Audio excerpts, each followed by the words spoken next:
Big feel me? face ass. Yeah. Well, I tell you somebody who's not capping, Who that? and is going down in a major way up there in Cleveland. Oh, Coach you must have Prime. got to be talking about Shedeur if you talking about no Yeah. caps on. We talking about Shiggity. Damn it. Shedeur Sanders up in Cleveland. And the QB battle's going on. You got clips from Shedeur, got clips from Deshaun Watson out there, the veteran. Unc, what's your thoughts on what you've been seeing so far from both quarterbacks and how the QB situation could or should be handled in Cleveland? It's amazing, man. What they say in the old church, in the Bible, babies and fools. Mm, It's amazing how babies and fools keep landing on their feet. Like this situation is really working out wonderfully for the Cleveland Browns. I mean, how many people right now at their OTAs, their mini camps, going into the summer, and they really truly have two good quarterbacks. yeah, Now, I understand who the best quarterback is. that's I right. understand who's going to eventually be the starter no matter what. I know who the future of the organization is. But right now, as idiotic as the moves were to put the Browns in the current situation, it's really worked out quite well for the Browns because they got choices, they got decisions, they got both quality guys, decent human beings with a strong arm and all that kind of stuff. So shout out to the Browns for somehow doing what my dad said was never possible, Chico. And what my dad told me was never possible was he said, son, you can't pick up a turd from the clean end. But somehow they have found a way to pick up a turd. And they found the one spot that maybe had a piece of corn in or something that they really ain't touching the doo-doo. They got, Having said that, Browns got to give Watson his opportunity coming back and off that injury and all that stuff and that 40 mil. But you can't stop Shedeur Sanders from rising to the top. And I loved his press conference. In fact, Chico, go ahead and pull up the I got some in the pregame back for you Instagram guys. page. Oh, the pregame. Yeah. And the most recent two posts, let's play those from his presser because you talk about an excellent way of dealing with the media. One, Chico and I pointed out last year, the one that was posted today, Chico, we can start with that one. You and I pointed out last year how body language we could see that the head coach had no relationship nor desired a relationship with Shedeur. And in a press conference this year, they asked Shedeur, what is the biggest difference maker in your performance on the field this year? On the field, not driving home, not at McDonald's, not in the on the field. He said, my relationship with the coach. My relationship with the coach. That's something I didn't have last year. Right. He said, I don't want to let Monken down. I love Coach Monken and his staff. And he has me in a position because our relationship that I want to do well for him. And dog, let me tell you something. When you reach a point in whatever you're doing, I don't care if it's cleaning cars, sweeping the street. When you get in a way where you doing it because of what you believe in the person next to you or the people you got around you, when you're doing it for more than just you, you're not just a winner. You're on the way to being a champion. You have to have that why. You can't just wake up and try to manufacture some motivation. Your motivation got to be there already, and it got to be outside of you. Something bigger than what you. Yeah, hey man, we've heard Coach Prime mention that many times, that we've seen it how it has impacted players in big situations also. So you got a legendary coach like Coach Prime. He knows what makes players tick, man. He knows what makes them tick. Yeah, I got a clip right here before we even get to do your thing. the other way. It might be. If one of us chooses to do something, we all gonna do it together as a team. It's not no individual. Oh no, you got to set that up better. All right. I know. Yeah, that's yeah. Go ahead. Yeah, you got to hit the reporter question. So that's the one before on the IG page. Okay. So it was one today, and then there's one yesterday because you got to hear the setup to it when he checked this dude. Okay, well, I don't have that one right now. We'll wait for a second. Give me a minute to download that one, Bob. Oh man, take your time. This our show. What they gonna do? Knock us off there? They're not gonna do that, because guess what? We got it ready right here. Good job, producer Manny in the back right there. There you go.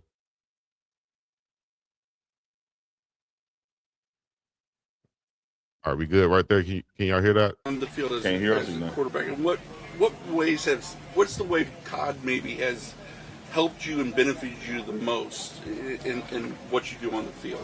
I'd say relationship. I never want to let my coaches down at all at any point. You know, even if it may look like a good day, if I know. Hold up. Rewind it again. I'd say relationship. I never want to let my coaches down at all at any point. You know, even if it may look like a good day, if I know internally, like, it's a couple things I messed up on, it's just a relationship. That's what I'm based off of, and that's what I appreciate a lot, all these coaches, you know, having that relationship, and we know everything coming from, like, a get better standpoint, you know, and just being able to talk. So if I miss a throw out there, it's like, dang, I don't even want to talk to the coach. I'm like, I let him down, you know. But I think that's just how we all feel on this team. Like, we love Coach Monken and all the coaches that's with him. Coming from a get better standpoint, let me break that. Let me decode that for y'all. Decode. I got a coach that wants me to be good. I got a coach that wants me to excel. I got a coach now that wants me to be the best player I can be. Like, he's invested in me getting better. He wants me to get better. What I had last year was a coach that just told me something, but was agnostic toward the results. Like, I don't care if you do it or not, kid. Like, you know, because I don't want you to play here no way. And so now I have a relationship with a coach that I want to perform high. And even when they tell me good day, if I know I messed up on something that he wanted me to work on, I actually feel bad about it because I feel like I let him down, because here's a guy who's believing in me and investing in me and wants me to be the best I can be, versus not wanting me to be. Right. Like, imagine being taught math, Chico, by a teacher that wants you to flunk. Imagine being taught math by a teacher who don't care if you pass a flunk. Now, imagine being taught math by a teacher that wants you to pass. Shouts out to the great Mr. Ernest Swift. I know you'll see this too. One of the greatest math teachers ever. Shout out to you. Appreciate you. I should have stayed in your class a lot more, but just he was parody. He was parody. Just all right, but look, other people else's. Look, you said it right though, man. Just because they bait the hook don't mean you have to take it, right, Unc? Yeah. You got another example of that right here. Shedeur Sanders. Run it. Hosting a workout prior to training camp for teammates, or you going Question was, just in case y'all don't hear that, Shedeur, do you plan on hosting a workout, you know, with teammates, basically what he's saying? What do you mean attend Deshaun's? I think he's having a workout for teammates. Pause right there, Chico. So let me tell you about whoever that was from the Cleveland media. I don't know him. Can't see him, don't know the voice. I ask you a question already knowing there's a conflict in my question. So I already know Deshaun Watson has already told us he's hosting workouts. So instead of asking you, hey, Shedeur, will you be attending Deshaun's workouts? You say, hey, Shedeur, are you going to have some workouts? Oh, yeah, I do that every year, work with my receivers. Oh, okay, because just wondering because, are you going to go to Deshaun's? Because I didn't know he had one. See, why are we doing that? Run it, Chico. Now that people know the context, run it. Prior to training camp for teammates, or are you going to attend Deshaun's? What do you mean attend Deshaun's? I think he's having a workout for teammates. South Florida. I just think that was just a question to try to start something, honestly. Wow. I think we're a team. Chico, he cut it off right there. Top of you, dog. Look, like I ain't even gonna play politically correct. I ain't even gonna try to dance around it. Hey, bro, you trying to start some shit. Yeah. Damn, I love that about Shedeur, dog. Listen, man, I'm gonna call you out about it. I'm not gonna sit here and try to act like I'm dancing around and answer or anything like that, dog. Play the clip, dog. If one of us chooses to do something, we all gonna do it together as a team. It's not no individual thing. So that's the thing. Like the quarterback room, like we all connected, we all cool. That's the difference. Like we all cool, we all communicate with each other. Hey, there's nobody's single individual idea because that creates separation with, okay, now what receiver's gonna show up for this guy? Nah, we all a team. We all gonna come as one. We all gonna get together as one team and get things done. Because then that's what that causes separation and just a messed up vibe. And it's like, that's not really what we own this year. We own, like, being a great team. The vibe. That's not what we own this year. We're trying to be a great team. He checked his ass. Because, like, here's the deal. Damn What sure y'all did. trying to set up is Deshaun got people down in Florida July 1st through 3rd. I didn't know for whatever reason, and I told everybody to come to Texas July 1st through 3rd. Now y'all trying to see which receivers go well. Yeah. So you asked me a question because, ever since Jackson State, I work with my receivers in the offseason. You know that. So you know I'm going to do it. And then you knew, because Deshaun had his press conference, you knew he was doing one. But instead of asking the question framed that way, you tried to invite conflict in. And to the chat out there, I kind of lied to y'all.